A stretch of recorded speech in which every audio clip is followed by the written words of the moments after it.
understatement for what's going on with the Cowboys. Jerry Jones got on Michael Irvin's YouTube channel, told him he negotiated a deal with Micah Parsons personally back in March that would have made him the richest non-quarterback in the league. And Jerry says Parsons' agent told him take that offer and shove it.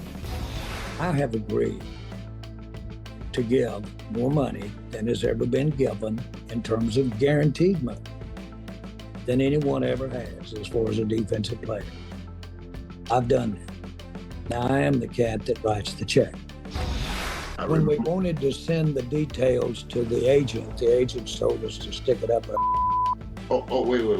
Wait, now see, I was just so you're clear. Wait. What do you mean? So wait. Well, what do you mean? Because people going to ask. Mike and I talked, and then we were going to send it over to the agent. And we had our agreements on term, amount, guarantees, everything. We were going to send it over to the agent. And the agent said, don't bother because we've got all that to negotiate. So what do the kids do, Scooby, when they break up these days? What? You know what they do? They take you off the social media. Yeah. And Thursday night, that's exactly what Micah Parsons did. He scrubbed all of his social media. I'm talking Twitter, IG, of any mention of the Dallas Cowboys. So let me bring in our senior NFL writer, Jeremy Fowler, and try to get some answers out of all this. So you got Jerry Jones saying that he and Micah Parsons, basically, that his agent told him, take that offer and shove it where the sun don't shine.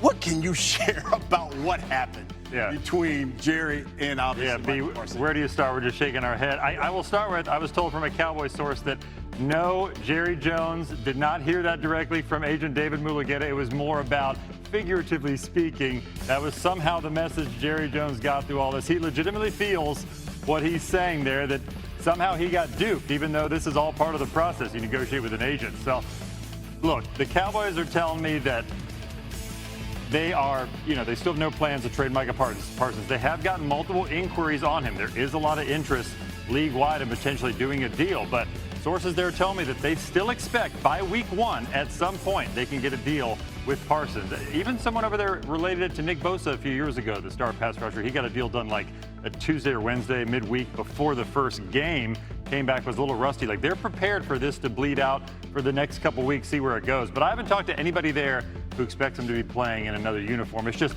they have run every play in the playbook as far as sticky negotiations, the trade request, the scrubbing of social media, the agent going buck wild. I mean, everything possible has happened. They still believe somehow they can reach a deal. But they got an uphill battle, though, at this point. You're right about that. Obviously earlier this month, even on that Netflix documentary, Jerry Jones said the Cowboy is a soap opera 365 days a year, and they've certainly got one here with the Micah Parsons situation. Jeremy, stay close. More from you in a moment. The Bears head to Kansas City tonight, and both Caleb Williams and Patrick Mahomes will start and play in their final preseason game. Williams only played 2 series against Buffalo last week, albeit against their backups. But tonight, he'll face the Chiefs starters. And we're fortunate enough to be joined by our starter, Bears reporter Courtney Cronin. And Courtney, Ben Johnson said he was going to test Caleb Williams more than he has ever been tested in his entire football career. So how has he handled the challenge so far this preseason? There have been days where it's felt like he's taken a couple steps ahead and a couple steps back. And Ben Johnson said that that's normal for a young quarterback learning a very complicated new offense. But this week, he said he's been locked in, and that's coming off his best stretch of practice, the last 3 days going into the Buffalo game, and then what you saw there from Caleb Williams and the first-team offense at Soldier Field. What really impressed Ben Johnson was that they start out at the 8-yard line, and they don't blink. Obviously, it's not great starting field position, but Williams was calm. He operated under center. He operated in the shotgun. He was able to go through his reads, throw with timing, anticipation. He flipped the protection at the line of scrimmage. He made checks. He did all the right things that Ben Johnson has been asking him to do all throughout training camp. And I was curious. I asked Caleb Williams, how different is your head coach on the headset in games versus practice? Because that was his preseason debut. He said he's much calmer in games than he is in practice when he's trying to get a lot out of him. And he noticed that specifically. He had the earpiece on later in the game when he was out, he noticed Ben Johnson not even blink. After a long review challenge before a fourth down call, went in, gave it to Tyson Bagent, said go for it, and he said that gives the quarterbacks confidence when it's relayed that clearly to them. That's a message to our producers. You hear that when you're talking to us in our ear? Make it clear. It makes us better as well. Now, in Caleb Williams' 13 snaps that spanned 2 drives, he was 6 for 10 for 107 yards and a touchdown with a 103.6 passer rating. Now, Caleb and the first teamers will get their final reps tonight in Kansas City against their starters. So what is Chicago's plan heading into the finale? Ben Johnson said to be determined how long starters will play. I would imagine it'll mirror something what Kansas City does because they too are playing their starters. But 2 drives for the starting offense last week, 1 series, quick 3 and out for the defense. They're trying to get their feet wet. They're trying to make sure they're comfortable with the operation. It's still getting out of the huddle with the play call clearly delivered to his teammates, getting to the line of scrimmage with enough time to diagnose everything. And I think what I mentioned earlier about him going under center, that's what the team wants to see more of. Does he master that the way that they want him to? We saw him take a 7-step drop, Scooby, from under center. That doesn't happen that often in today's NFL. So being able to see more mastery of that, more comfort with that, more comfort with the overall operation is what the Bears are looking for from Caleb Williams in the starting offense in tonight's game. This is literally one of the most exciting teams to watch this season because this is a generational talent we talked about when he was getting drafted out of college. Courtney, thanks for coming on and hanging out with us. Appreciate you. Patrick Mahomes and Travis Kelce are among the Chiefs starters we'll see on the field tonight. What to expect, plus one-on-one with Mahomes coming right up. Oh, it's going to be lights, Cam, action for Cam Ward and the Titans in their preseason finale. Titans host the Vikings tonight. Last tune-up for the #1 overall pick. Ward's only played 5 series so far in the preseason. His last game, a little erratic. Just 2 completions, 7 attempts for 42 yards. Tennessee would like to see more. So let's go out to Nashville. Our NFL national reporter, Lindsey Theory, is there. You know, Lindsey, you talk to everybody outside of that facility about Cam Ward, and they say the same thing. Football's everything to Cam Ward. But my question is, where is his growth with this offense going into tonight in this preseason tune-up?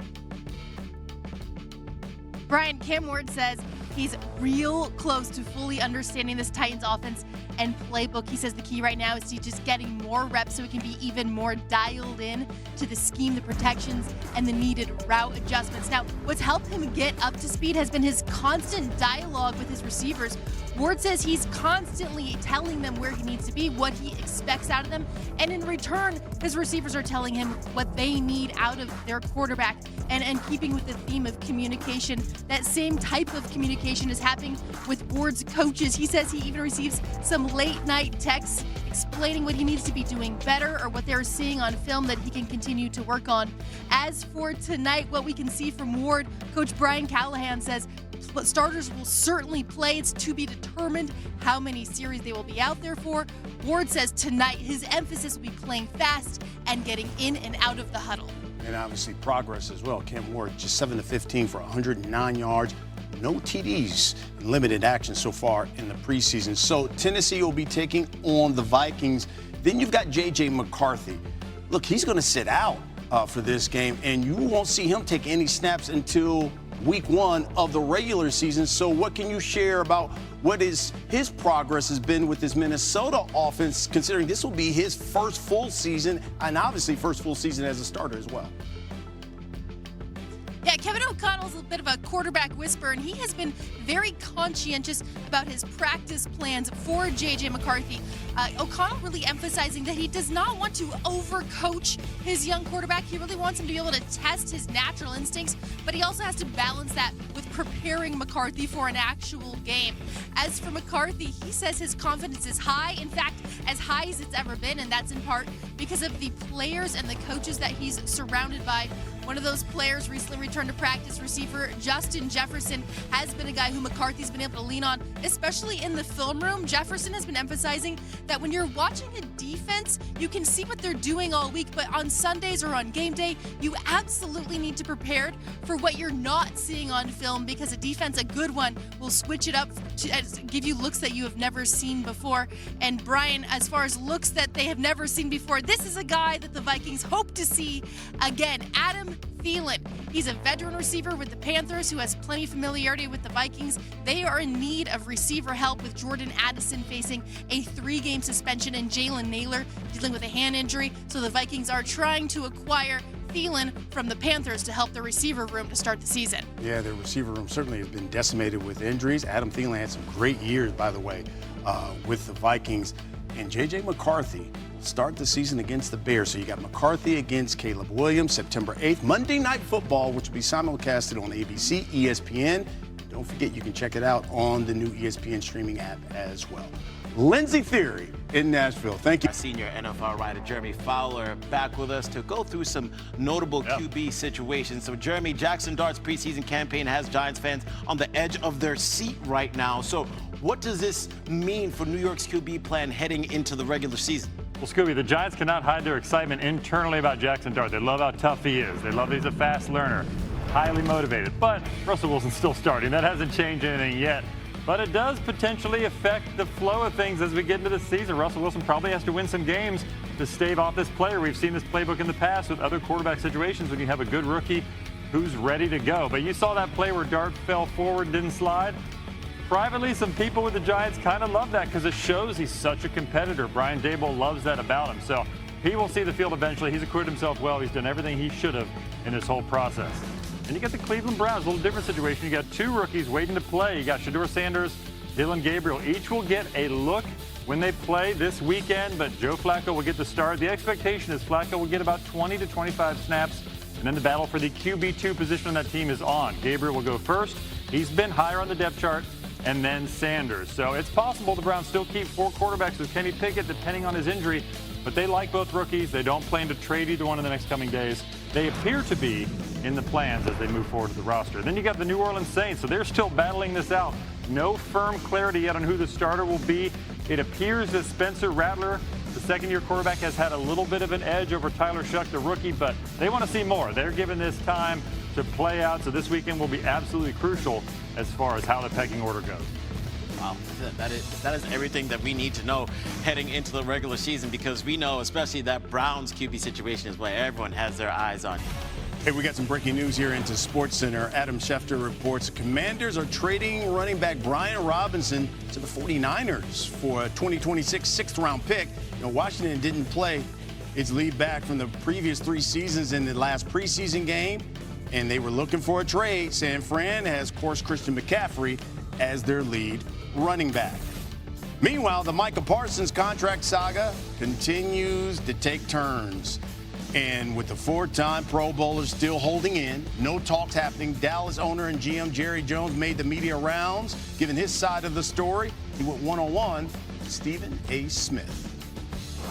There's right now about 3 entities involved in the Micah Parsons deal that really count, and that's not to dismiss everything about the organization and the Cowboys. What are the 3 entities? Micah, me, sitting out there, and about a mile back is that agent. These are the 2 to get it done. Always has. And these are the 2 that be sitting there working it out when it hits the fan, when it's not between the lines on that contract. That's why I'm going to do it. Micah's got agent. Yeah, David Mulligetta to be exact. And that agent is within a phone call of talking about any detail that was there and was available with any detail that was there. We have agreed on how long this is going to be, and we've agreed on the amount of guarantees it's going to be. You and Micah. The package is the biggest ever paid a non-quarterback. That's where we are. Right. That's where we are. What, Jerry? But because a third party, rather than me and Micah, has got to come in. Why? Because he's got to get his fingerprint on it? Come on, Jerry. Come on, please. He's got to get his fingerprint on it. You're not talking to the owner of the Dallas Cowboys. You're talking to the general manager of the Cowboys.